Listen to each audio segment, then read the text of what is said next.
taille XL sont hyper faciles à faire, à condition de ne pas se lancer dans un truc de fou en se disant super, je vais mettre du Minky par exemple, parce que le Minky c'est quand même super compliqué à travailler et ça n'a pas toujours beaucoup de tenue. Alors donc voilà. Alors là je vous le montre. Donc là celui-ci j'ai utilisé un coton assez épais, Rambo se réveille, et un polaire type couverture, d'accord. Donc vous voyez qu'au niveau de la tenue il est assez souple, hein. C'est pas celui que j'ai de plus rigide. Et en fait comme il est grand, avec mon papier cadeau ça marche pas trop, hein. En fait comme il est grand, et ben voilà, on peut le porter comme ceci. Ben, je vais me lever, tiens. Hop, hop, comme ça, vous voyez bien. Ni plus ni moins, les filles, je n'ai rien inventé, personne n'a rien inventé, ou alors celui qui a inventé le rectangle se dénonce tout de suite. Ce n'est qu'un rectangle avec des petites attaches placées de façon très stratégique. Hop, une ici, et une ici avec le bouton, ok. Donc pour faire un chèche, en fait, tout réside dans le choix de vos tissus. Si vous choisissez un Minky, qui a quand même un tissu qui, voilà, Minky, ça n'a pas de tenue, hein, c'est joli, c'est doux. Mais alors, quand vous mettez votre Minky, le Minky, il est tout rapla-pla. Et qu'en plus, vous doublez avec un plaid de type couverture que vous avez acheté. Parce que voilà, moi, je fais des plaids avec des chèches avec les couvertures, il n'y a pas de souci. Hein. Mais si vous doublez avec un plaid couverture qui n'a pas de tenue non plus, vous aurez un col qui n'aura pas de tenue, et ça c'est évident les filles. Donc j'ai découpé un carré de 5 par 5 sur du papier que je vais plier en deux. Hop, je vais arrondir. J'ai pas fait de gabarit, hein. Je fais tout avec vous hein, ce soir. Hein. Hop, et je vais donc avoir le gabarit pour faire la patte de ma boutonnière. Ok? Donc, j'ai découpé dans un carré de 5 par 5 cm. J'ai fait un arrondi et j'ai ma petite pièce de 6 mm pour ma boutonnière. Donc ça sera mon petit patron pour faire donc mes deux emplacements en 6 mm. Donc j'ai pris du 6 mm, mais si vous avez du cuir, vous pouvez aussi utiliser du cuir. Hein. À savoir que si vous utilisez du cuir, les filles, il vous faudra une aiguille spéciale cuir. Sympa. Donc je reporte sur l'envers de mon 6 mm mes deux petites pièces.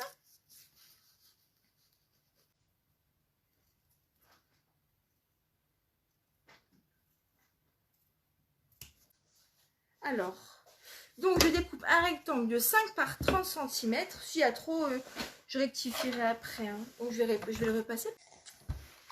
Je repasse. Alors, l'étape du fer à repasser, elle est importante si on veut avoir un travail nickel. Hein. Hop là. Donc je vais replier sur environ 1 cm hein, à vue d'œil. Hop. Je repasse. Je replie de l'autre côté sur environ 1 cm. Je repasse. Et je replie le tout en deux. C'est très chaud. Hop là.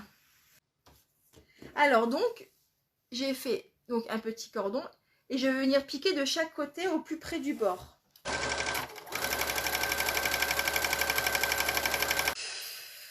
Je vous jure.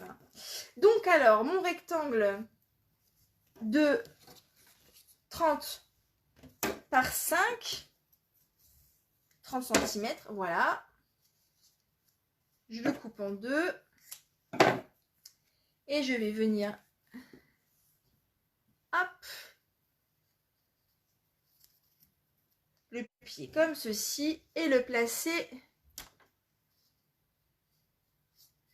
en dessous comme ça, voilà. Pour que ça soit maintenu, je vais tout de suite faire un point ici au bord comme ça. Alors là, j'ai laissé mon pied téflon. Je vais changer, je vais mettre mon pied rouleau, qui est trop génial quand vous faites du simili, quand vous cousez du simili les filles.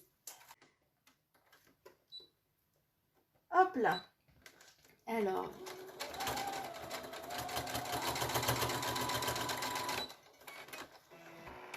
Donc voilà.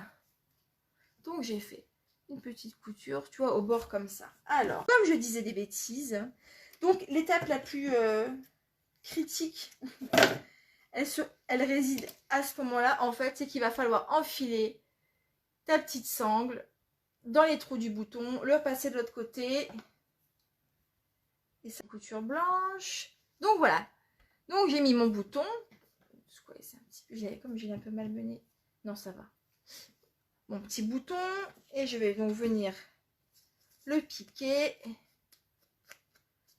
au ras de ma pièce de simili-cuir, comme ceci les filles. Donc voilà, donc on a nos petits boutons, ça aurait été plus joli avec un bouton d'une autre couleur pour moi, mais bon, donc voilà, ok.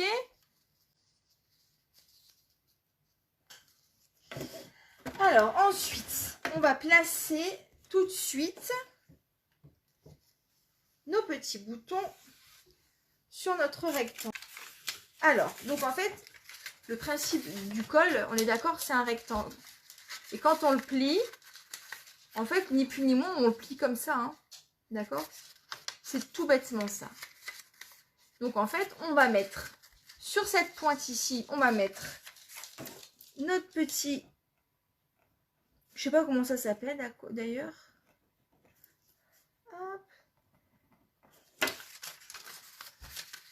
Le petit, celui-ci là. Hop. Minouche. Celui-ci, ok.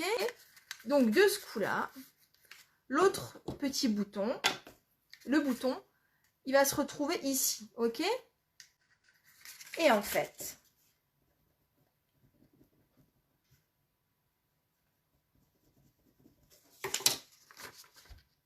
il va se retrouver ici, d'accord, avec le bouton qui donne vers l'extérieur. Ce qui fait que quand vous venez accrocher, quand vous venez croiser votre col, vous avez bien la petite boucle qui vient sur le bouton. Ce qui fait qu'en fait, la boucle, vous la mettez dans le bas, vous mettez dans le coin en bas, à ma droite, et le bouton, vous le mettez en haut à gauche, et ici, vous avez vos 50 cm que vous retrouvez ici, d'accord? Donc, si vous avez un tissu de 60 cm de haut, vous mettrez votre bouton à 60 cm du bord. En version taille réelle, donc, quand j'ai mon tissu face à moi, hop, avec mon petit dessin comme ceci, voilà. En bas à droite, je vais mettre ma boucle. Donc, je n'allais pas trop au bord parce qu'il y a quand même la marge de couture, ok? La boucle, je ne la mets pas comme ça, je la mets bien vers l'extérieur comme ça, à 45 degrés de l'angle, quoi. Ok? Hop. Donc, j'ai épinglé sauvagement. Je vais venir repiquer une première fois sur la petite couture qu'on avait faite pour maintenir la boucle. Comme ça, je vais faire le tour là, là. Et ensuite, je vais venir piquer une deuxième fois à environ 5 mm à 1 cm du bas. Hop. Hop là. Regarde. Hop. Donc, alors. Donc, j'ai mis en bas à droite ma boucle.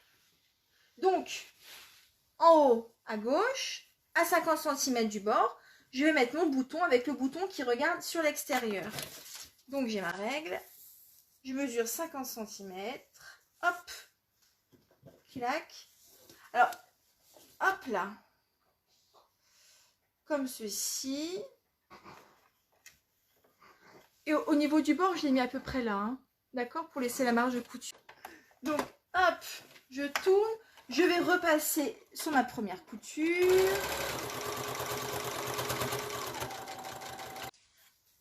Et donc, voilà. Donc, à 50 cm, le bouton qui regarde vers l'extérieur, j'ai mis mon bouton. Ok? Voilà, rien de compliqué pour l'instant, les filles. On n'a rien fait de ouf. Hein. Okay. Alors, donc, on va superposer maintenant notre tissu 1 et le tissu polaire endroit contre endroit.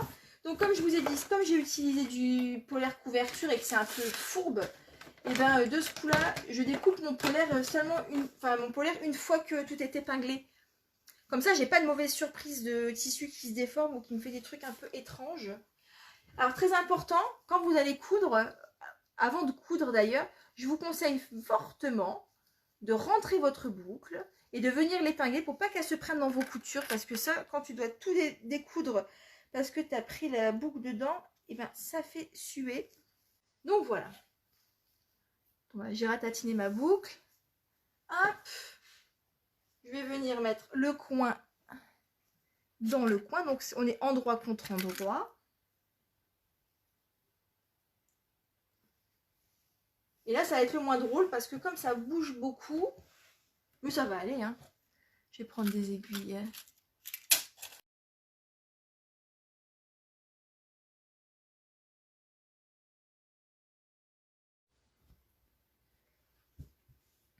Alors,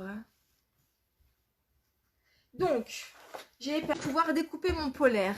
Je vais découper mon polaire, mais je vais quand même garder une marge, hein.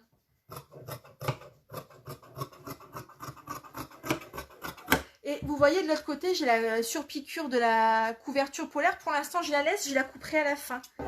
Je coupe un peu large et je viendrai dégarnir après. Alors, ça va me faire une petite chute de perdu, mais j'arriverai à la réutiliser en la mettant, vous savez, dans le rembourrage, comme on a déjà vu, hein.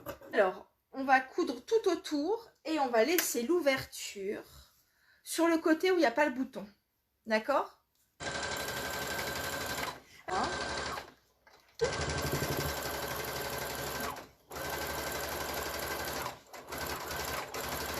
Alors, je vois au travers ma boucle. Je fais attention à ne pas piquer dedans. Hop là, super. Donc voilà. Alors, j'ai fait le tour. J'ai laissé l'ouverture. Maintenant, je vais pouvoir couper l'excédent de tissu.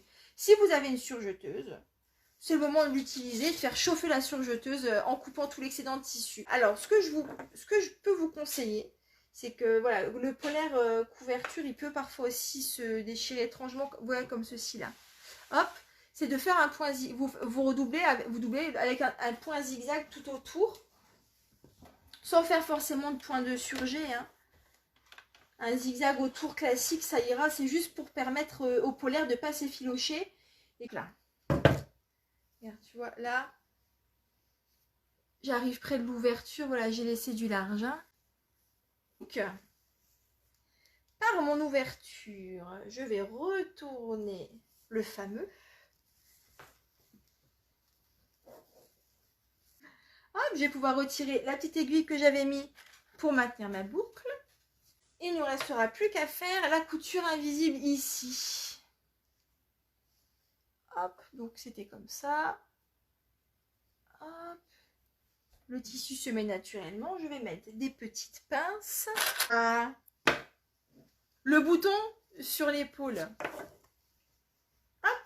Donc ma couture invisible, en fait, elle est cachée en dessous. Le bouton dans la boucle. Non, je ne fais pas de surpiqûre. Non, je ne fais pas de surpiqûre. Et donc voilà les filles. Alors. Et puis bah, j'espère que vous ferez de jolies chèches, de jolis cols Lucie de votre côté. Bonne soirée les filles, à bientôt.